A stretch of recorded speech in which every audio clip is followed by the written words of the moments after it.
Hey everybody, Tony D and Little Joan with your final hot take of the evening. And we're still talking about this debate. This debate that Trump lost. Did he really lose it though? Was he really as stupid as everybody says? This is an article from Reason. The Trump Biden spectacle was hilarious and good for the Republic. Like Trump's presidency, the debate destroyed unfounded respect for the people who rule us. From Jacob Salum. Chris Wallace, who tried to moderate this week's raucous presidential debate, regrets, quote, a terrible missed opportunity. My 14-year-old daughter, by contrast, thought it was a gas. She watched the debate with rapt attention, laughed repeatedly, and afterwards kept going on about how great it was. I cautioned her that the Trump Biden spectacle was far from typical of presidential debates, which are generally very dull affairs that most people, aside from passionate partisans, watch only out of a vague sense of civic or professional duty. But I was also alternatively amused and flabbergasted by the president's antics. Um, you know, Trump's debates with Hillary in 2016 came after she called him a Russian uh, President Vladimir's puppet. That epithet led to this exchange: Trump, no puppet, no puppet. Clinton, it's pretty clear. Trump, you're the puppet. Clinton, it's pretty clear you won't admit. Trump, no, you're the puppet. It's even funnier when you watch it. The Trump Biden debate gave us many, many more moments like that. One striking thing about Trump's refusal to play by the rules or show even a modicum of civility was its effect on Joe Biden. The Democratic candidate actually engaged in more ad hominem attacks than his bullying, ever interrupting opponent, who is hardly shy about tossing around personal insults. While Trump questioned Biden's intelligence by averring that he graduated last in his class at the University of Delaware, Biden called Trump a liar, fool, clown, and a racist. Um, at least three of those four epithets are demonstrably accurate, but they are not the sort of thing politicians are supposed to say in public, and they surely do not help advance a substantive discussion of public policy. This is so unpresidential, Biden complained at one point, even while emulating Trump's rhetorical style. Um, yeah, and he goes on to talk about presidential debates in the past, and the big lines uh, are like, "Where's the beef? There you go again. You're no Jack Kennedy," which are so mild as compared to what Trump spouts every day at reporters. I mean, it's hardly even worth mentioning. But people I know who never ever got interested in politics are now ravenous political junkies like yours truly, and they have an opinion on everything like yours truly. So in that respect, yeah, it's kind of amazing, and yeah, maybe the debates were actually good because they're actually, I don't know if they're getting to things, but yeah, no, they're getting at the heart of the problem, even if it's not the two candidates trying to do that consciously. And I think Trump is making a conscious decision, but it's hard to say that definitively. Um, but it is getting at the heart of the problem. Like, we have, Biden is certainly a huge part of the problem because he's just so phony, right? He shouldn't be up there. He's fallen apart. He seems coached, and you know, somebody's saying that they have these contacts that you can put in your eyes. They're like Google glasses, and that's probably what he had, which is why his eyes look so weird during the debates. That he's probably getting messages across his contacts so he could go, you know. That he came up with that Kellyanne Conway, which I thought he was going to crack on, right? I thought he was going to crack when Trump said, "Oh, tell me the name. Tell me the name." I can't do. I can't do Trump right now. Anyhow, it could be that it came across his contacts, and that's how he finally got a good name. And you can't count Biden out completely. He's not totally brain dead, but seems to be getting there. The other big news, and they're still talking about this debate days later, which is a testament to more so to Trump than Biden. They want to, in the second debate, give the moderator the power to cut off the mics. And Trump already doesn't want to agree with that, of course, right? I mean, that's part of his style, and why should he agree to that? First off, every major news organization is saying Biden won the debate. If Biden won the debate, why are you going to change anything? I mean, what was the harm then?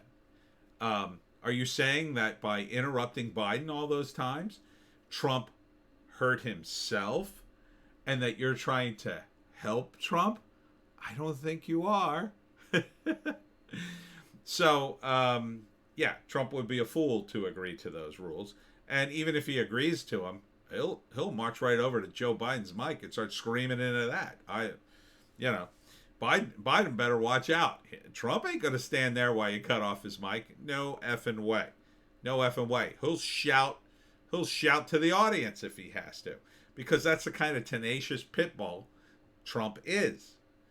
And that's why everybody loves him. I mean, well, the people who love him, love him. The people who hate him, hate him. So it's just funny that we're still talking about this debate, which supposedly was such a disaster and an S show. Oh, yeah, it was so terrible. And yeah, Trump really blew it. And yet, who are they talking about days later? They're not talking about Biden, except in the context, well, he looked a little tired and blah, blah, blah. Also, I wanted to address this whole Proud Boys thing. For those of you who don't know, the Proud Boys is a right-wing organization, but it's not racist. And let me prove to you it's not racist. The leader of the Proud Boys is black. He's Afro-Cuban. He's like half Cuban and half African, and I guess it wouldn't be African-American since he's Cuban, but he's Afro-Cuban. And there are black guys in the Proud Boys, Asian guys, people of every race are in the Proud Boys. They can't be racist if it's the Rainbow Coalition inside the Proud Boys. Now, that doesn't mean they're, not without their rough edges. They certainly mix it up with Antifa and do not denounce violence, but they are, they're just a right-wing organization. And they're nationalists. They're very pro-America. They're pro-Western civilization, and they are they're chauvinist, if anything. You could certainly call them chauvinists, and they would probably agree with you. They'd probably say, "Oh yeah, we're total chauvinists," and that's fine. But the media, and this is part of the 4D chess of Trump. Trump knows who the Proud Boys are. Right? I mean, he knows enough that, oh yeah, they're not white supremacists. So when Wallace tried to do this thing where he goes, well, sir, will you denounce white supremacy for the 800th time? Will you denounce white supremacy, the KKK, and the Proud Boys? Trump knew at that moment he couldn't just throw his supporters under the bus. So he didn't. And now what are they doing? They're talking about the Proud Boys nonstop. And what are people going to find out? They're going to find out it's led by a man who's Afro-Cuban. So what are people going to think? They're going to go, wait a minute. These guys can't be racist. Why aren't they being interviewed? Why doesn't anybody interview the leader of the Proud Boys? Why are they talking about this group that I could go online and look for myself that they are not white supremacists? Why don't they interview them if they're so bad, or do a story on them or whatever? Now, some media outlets realize they're the era or trap, and they've kind of transitioned to right-wing extremist, which you maybe could sell. You could sell, but what is a right-wing extremist? Like, what's the definition? I mean, the Proud Boys aren't running around burning down cities. Antifa is, and BLM. They have, the Proud Boys have fought Antifa, and they've started some fights, but they're not Antifa. They're not burning down businesses and throwing bricks through windows. So, at the end of the day, who are people going to look at and say, well, these guys aren't that bad. You are being hyperbolic. And this idea that you're going to call everybody white supremacist and get you to denounce them. Part of the problem with this is, too, I was thinking about this today, is the people on the left are trying to redefine all the words. They're trying to take words like white supremacy and through critical race theory tell us that, well, white supremacy is in everything.